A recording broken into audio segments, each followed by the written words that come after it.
Hey, Wellness Warrior, are you struggling during these challenging times with the toxicity of emotions that can arise when we face things like the upcoming elections here in the United States, social media, all of the disruption and discord that's going on, not just in the country that I live in, the United States, but certainly around the world? Today, I want to give you some quick tips and some little habit hacks that you can use to hopefully calm your mind, calm your body, calm your nervous system, and navigate these challenging times with much more peace and ease.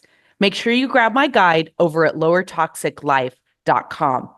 Now, the most important thing I want to start with is managing your mind, managing your thoughts.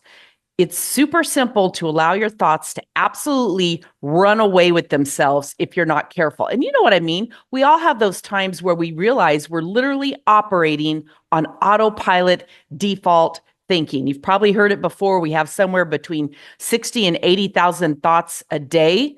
About 90% of those thoughts are on autopilot. They're the same thoughts that we think over and over and over again, from I'm late, there's not enough time, I've got 20 pounds to lose. Why do I have bags under my eyes? Why don't my kids behave better? Why don't politics go the way I want them to? There's just a whole myriad of things. So we can get really caught up in the negativity. That's where it's super important that you stop and pause. It's kind of like when you drive for 20 miles and you arrive at your destination and all of a sudden you realize you don't even remember driving there, right? Because you're on autopilot, literally driving the car, and your mind is a million miles away. And it's so easy to get caught up in that on a daily basis. So the best thing that we can do is really begin to start our day off in the right way. And that means not grabbing this bad boy first thing in the morning. If you sleep with it on your nightstand, which I recommend that you don't, although quite often I do, so I'm shaming myself along with you. But I recommend that you ditch the phone, and at very least, don't wake up and have the first thing that you do check your text messages, check your email, check your social media, or any of that. If you must turn it on first thing, turn on some very soft, calming meditation music. Okay?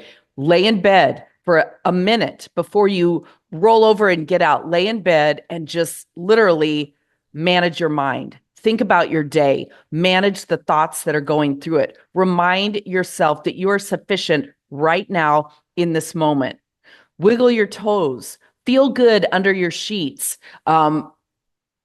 Practice gratitude that you have a roof over your head, that you have warmth in your home or cool air in your home whenever you're listening to this, whatever the situation may be, that you've got clean water, that you've got food in the refrigerator, in the pantry, whatever it is for you. It's so important that we start our day with a little bit of gratitude, because the reality of it is it's impossible to feel gratitude and grumpy at the same time. Now, once you move past the gratitude, you can certainly allow yourself to get into the grump funk, but I recommend that you don't. So definitely focus on managing your mind. And then kind of the same thing, just assess your situation. What does the day consist of? What absolutely has to be done today? And what are the steps that you're going to take to get you there? And how can you do those steps with joy and gratitude? Maybe you have time in the morning to get out of bed and do some gentle movement, some yoga, some stretching, some sun salutations, just some downward dog even, or something that gets the energy flowing through your body. That simple, gentle movement first thing in the morning is so very critical. If at all possible, make sure that you get out in the morning sunlight and daylight as quickly as you can. Within an hour of waking up, if at all possible, get out in that morning sunlight and spend 10 to 15 minutes as uncovered as possible, no sunglasses, no sunscreen, and just allow the sun to seep into your cells, into your eyes, into your entire body. We are products of the earth. And while we're not of the earth, we are part of the earth as well. And from the early dawn of man and dawn of time, the sun has played a pivotal role in our health, our energy, our wellness, our planting cycles, our reaping cycles, our harvesting, all of that. So the sun plays a vital role. And I will leave a link to my circadian cave woman reset video, which I recommend that you watch. So get out in the morning sun and spend as much time in it as possible. If you can exercise out there or do your gentle yoga stretches, sun salutations, downward dog, whatever it is, if you can do any of that out in the sun, please do. And I like to drag my little rebounder out there, and I will rebound out in the sun for 10 to 15 minutes, just exercising, moving, allowing my cellular makeup, if you will, to regenerate. So that's an important part of it too. I have some little notes here. And then ground as well. If you can be out in the grass or in the earth in any way with your bare feet on the ground, spend a few minutes doing that. Wiggle your toes in the grass, in the earth, and ground into the earth and Mother Nature. Very, very important. If you can sit out there with your morning tea or your fresh water or bulletproof coffee, as I like to do often, sit out there with your journal, light some incense, a candle, and again, just be out in nature and write down what some of those thoughts are. Do a morning thought download with your journal where you get everything out. It's also called morning pages. I love this exercise. Some days I wake up and I feel totally filled with joy, and I don't have anything negative to share. And other days, I've got negative energy, a conversation that I had, a situation from the day before, something that I just want to release out into the universe, get it on my piece of paper, which then I will shred, I will burn, I will get rid of that and release that negative energy out into the world. So get out and do some of that.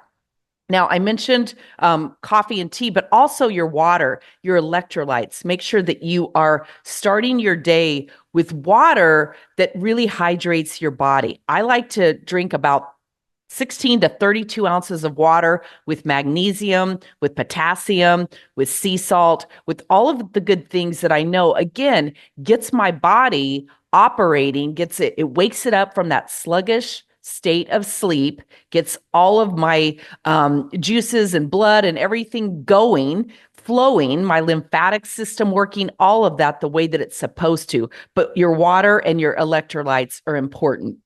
Now, we have a lot going on in this crazy time that we're in. So it's very important that you continue to eat a healthy, nutritious diet.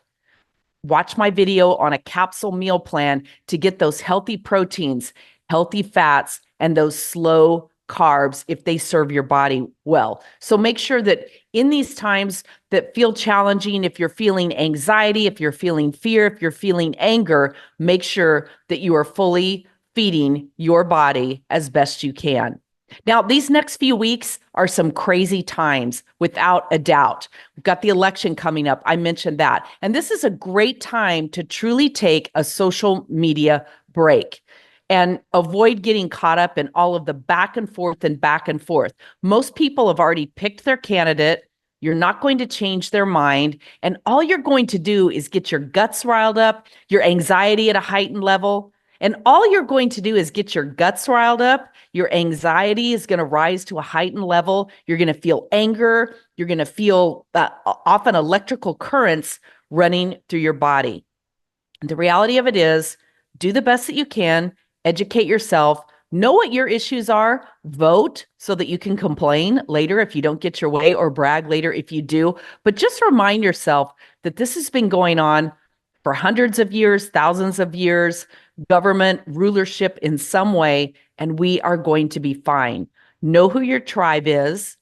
Don't get caught up in the fighting and arguing. Stay off of social media. Definitely take that social media break and spend your time in gratitude and joy and nature. And with that community, those family members, those friends who they don't have to be exactly like-minded to you, but who lift you up and support you, even if you have different opinions and different beliefs. Now, this is a great time to not overindulge in sugar and alcohol, and it can be so easy to want to numb our feelings and drown our sorrows. Drown our sorrows in a bottle of wine or that extra margarita or something along those lines. Have that bag full of cookies, that extra cupcake, whatever it is. But the reality of it is, it doesn't solve anything and it doesn't change anything. Ultimately, what it does do, though, is that it affects your brain, it affects your mental capacity, it affects your microbiome, it affects your entire health system in a way that you really don't want and can't afford to damage at this time, because you need and want to be an absolute peak performer. And then be prepared. There's a lot of conversation out there right now about disruption following this election. So no matter what your thoughts are on that, there's a possibility that there could be some shutdowns, some closures, some delays, some rioting, some acts of violence. I mean, I'm not trying to put doom and gloom out there, but those things do happen. And the more that you can be prepared, the better off you will be. So make sure you also watch my video on preparing for emergencies and disasters. All right, so if you're prepared, if you've got your mind in check, you've got that healthy, nutritious food, you're moving your body, you're limiting your social media, you're limiting that toxicity level that you can feel with all those different things going on. Again, make sure that you're starting your day the right way and ending your day. I mentioned getting out in the morning sun. It's so important that you get out in the evening sun as well to help let your body know the day is coming to a close. We're going to begin to cycle our hormones a little differently, get prepared for sleep. And then at the end, also get your journal out, right? Get your journal out and perhaps practice writing some things that you're grateful for, some things that you experienced in the day. What was great and right about your day? And it's okay to write those things too that maybe you feel some anxiety over. What would you like to prepare for and do different tomorrow? And then a final thought for limiting the toxicity and that ability to let our monkey mind run away with us: volunteer. Find a group or a resource or something that needs your help and encouragement. There's no greater way to raise up your vibrational state and to make you feel better about what you have in your life than to get out there and help somebody else who's truly in need. So, what ideas do you have for overcoming these anxiety-ridden election times and coming into winter? We've experienced some devastating hurricanes, fire seasons here, just a lot of different things that are going on around our own country, around the globe. How can we alleviate allowing that toxicity to drag us down? Make sure you grab my guide at lowertoxiclife.com. Subscribe to the channel, give me a like and a comment, and then watch this video on preparing for emergencies and disasters. I'm Jackie Ulmer. As always, I appreciate you and thanks for spending your time here with me today. And I hope this has brought you a little bit of insight, joy, peace, and comfort.